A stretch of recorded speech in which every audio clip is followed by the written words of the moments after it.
हम ये वीडियो पढ़ रहे थे, स्त्रियों की शिक्षा के विषय में ये पढ़ रहे थे, लेकिन तभी किसी का फ़ोन आ गया था और वीडियो मेरा कट हो गया था। बाद में इसको कैसे, तो इसी को मैं अलग से एक क्लास ना बना के जो आपका 20-25 मिनट का वीडियो उसी के साथ इसे भी पोस्ट कर दूंगी। तो दोनों वीडियो को कक्षा नंबर 33 के अंतर्गत ही हम पढ़ेंगे, अलग से इसे नहीं बनाऊंगी। इसको वीडियो कल की जो कक्षा हमारी होगी उसको अलग नए टॉपिक से शुरू करेंगे, इसीलिए मैंने एक छोटा सा ही आपका 5-10 मिनट का वीडियो होगा, तो आप उसी में जोड़कर इसे पढ़ें।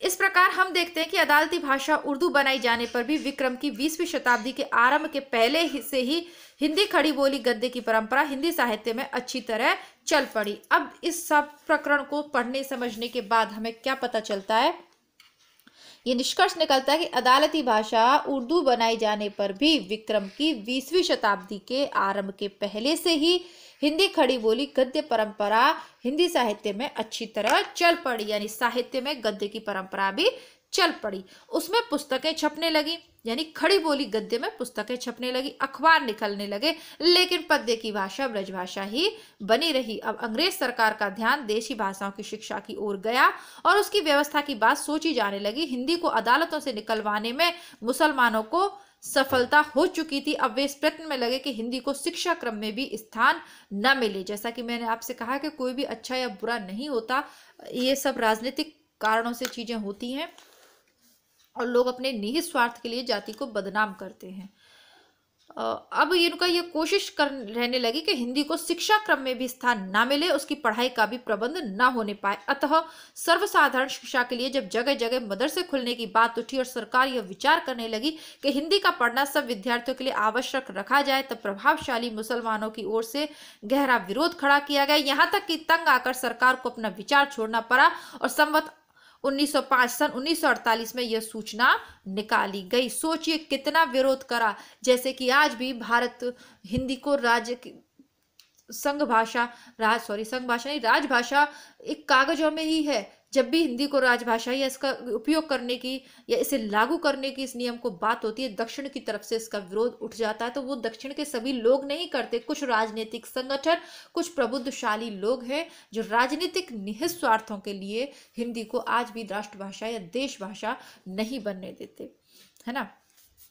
चलिए अब 1948 की जो सूचना निकली उसको देखिए। ऐसी भाषा का जानना सब विद्यार्थियों के लिए आवश्यक ठहराना जो मुल्क की सरकारी और दफ्तरी जवान नहीं है, हमारी राय में ठीक नहीं है। इसके सिवा मुसलमान विद्यार्थी जिनकी संख्या दिल्ली कॉलेज में बढ़ी है, इसे अच्छी नज़र से नहीं देखेंगे।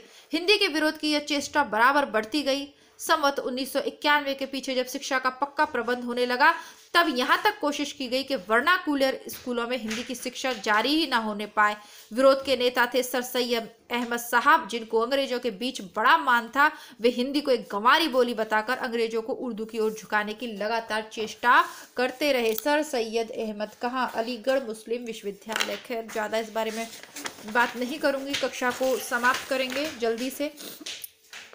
इस प्रांत के हिंदुओं में राजा शिव प्रसाद अंग्रेजों के उसी ढंग के कृपा पात्र थे जिस ढंग से सर सैयद अहमद का। अतः हिंदी की रक्षा के लिए उन्हें खड़ा होना पड़ा और वे बराबर इसमें यत्नशील रहे। इसमें हिंदी उर्दू का झगड़ा 20 वर्षों तक भारतुंदु के समय तक चलता रहा।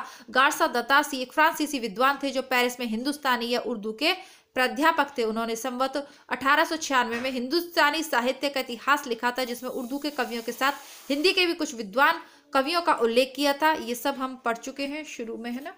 लेखन परंपरा में फ्रांसीसी विद्वान थे, पेरिस में हिंदुस्तानी या उर्दू के प्राध्यापक थे, है ना। 1896 में हिंदुस्तानी साहित्य का इतिहास लिखा है ना। इस्तवार दलित्रुई इंदुई हिंदुस्तानी। संवत इसका वो नाम जो उन्होंने दिया था वो मैं बता रही हूँ आपको। संवत 1909 में सन 1852 के अपने व्याख्यान में उन्होंने उर्दू और हिंदी दोनों भाषाओं को युगपत सत्ता इन शब्दों में स्वीकार की थी। तो गारसा दत्तासी का ये भाषण है 1892 सन में दिया था, यानी भारतेंदु का जन्म हुआ था 1850 में। अब ऐसा नहीं है कि जन्म लेते ही वो विद्वान हो गए, लेकिन फिर भी जागरण काल का शुरुआत हम भारतेंदु के जन्म काल से ही मानते हैं। पुनः जागरण काल की उत्तर के मुसलमानों की भाषा यानी हिंदुस्तानी उर्दू पश्चिमोत्तर प्रदेश अब संयुक्त प्रांत की सरकारी भाषा नियत की गई है। यद्यपि हिंदी भी उर्दू के साथ साथ उसी तरह बनी हुई है जिस प्रकार वे फारसी के साथ ही। बात यह है कि मुसलमान बादशाह सदा से ही एक हिंदी सेक्रेटरी जो हिंदी नवीस कहलाता था और एक फारसी सेक्रेटरी जिसको फारसी नवीस कहते हैं रखा करते थे, जिसमें उनकी आज्ञा दोनों भाषाओं में लिखी जाए। इसी प्रकार अंग्रेजी सरकार पश्चिमी उत्तर प्रदेश में हिंदू जनता के लिए प्राय सरकारी कानूनों का नागरी अक्षरों में हिंदी अनुवाद भी उर्दू कानूनी पुस्तकों के साथ देती है। तासी के व्याख्यानों से पता लगता है कि उर्दू की अदालती भाषा नियत हो जाने पर कुछ दिन सीधी भाषा और नागरिक अक्षरों में भी कानून और सरकारी आज्ञाओं में हिंदी अनुवाद छपते रहे जान पड़ता है कि उर्दू के पक्षपातियों का जोर जब बढ़ा तब उनका छपना एकदम बंद हो गया। जैसा कि अभी कह आए हैं कि राजा शिव प्रसाद और भारतेंदु के समय तक हिंदी उर्दू का झगड़ा चलता रहा। गारसा तासी ने भी फ्रांस में बैठे बैठे इस झगड़े में योग दिया। ये अरबी फारसी के अभ्यासी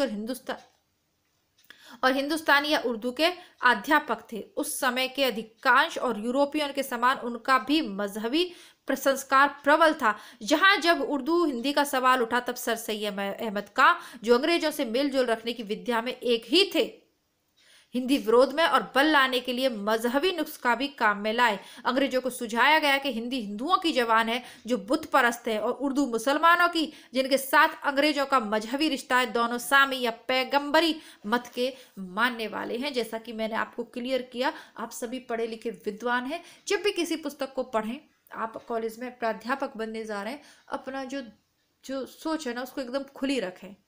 मैं पहले भी आपसे कह रही हूँ, जाति बुरी नहीं है, लेकिन कुछ लोग राजनीतिक निहितार्थों के कारण भोली भाली जनता को मूर्ख बना के अपना उल्लू सीधा करते हैं। अब ये अंग्रेजों को ये समझा रहे हैं कि ये मतलब धर्म की राजनीति ये लोग कर रहे हैं। बाकी आप लोग स्वयं समझदार हैं, वर्तमान में भी ये सब चलता है। जिस गारसा तासी ने संवत 1909 के आसपास हिंदू और उर्दू दोनों का रहना आवश्यक समझा था, और कभी कहा था कि मैं यद्यपि खुद उर्दू का बड़ा भारी पक्षपाती हूं, लेकिन मेरे विचार में हिंदी को विभाषा या बोली कहना उचित नहीं। कथन पूछा जाता है पेपर में, तो आप इसको याद रखेंगे।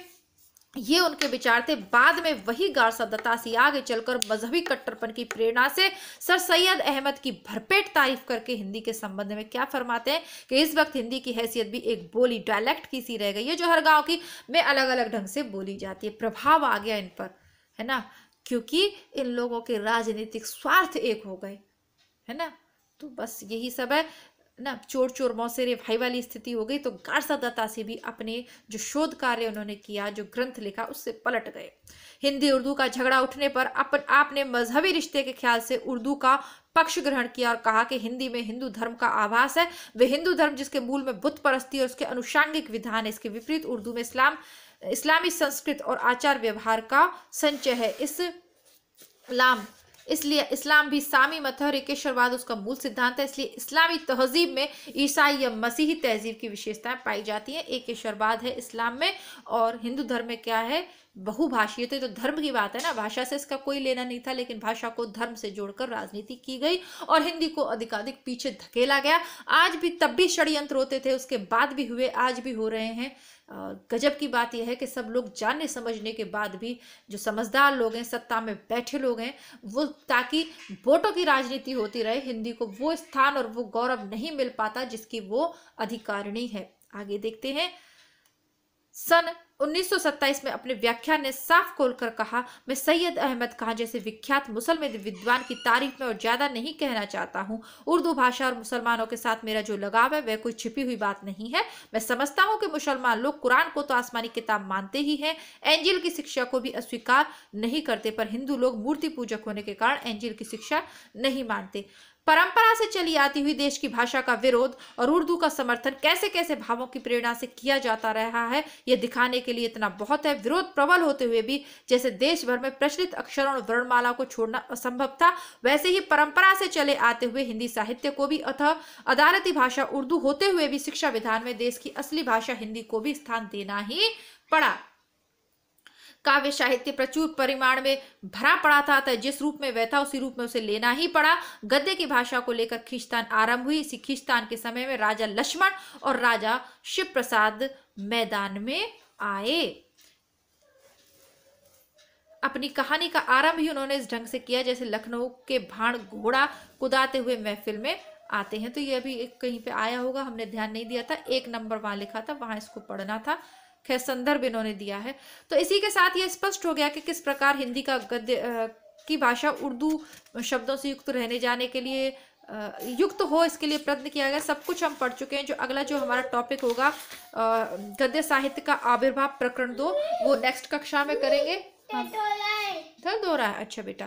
तब तक के लिए नमस्कार, धन्यवाद। छोटी गुड़िया भी आ गई है अपनी शिकायतों के साथ, किस तरीके से मम्मी का ध्यान आकर्षित किया जाए, इसी के लिए छोटी गुड़िया कह रही है कि पेट में दर्द हो गया, मतलब मम्मी मुझे गोदी ले लो। और हमारा ये क्लास भी अच्छे से कंप्लीट हो गई है। नए प्रकरण को नई क्लास में पढ़ेंगे। तब तक के लिए धन्यवाद। अपने मित्रों तक वीडियोस को शेयर करना न भूलें। जय हिंद।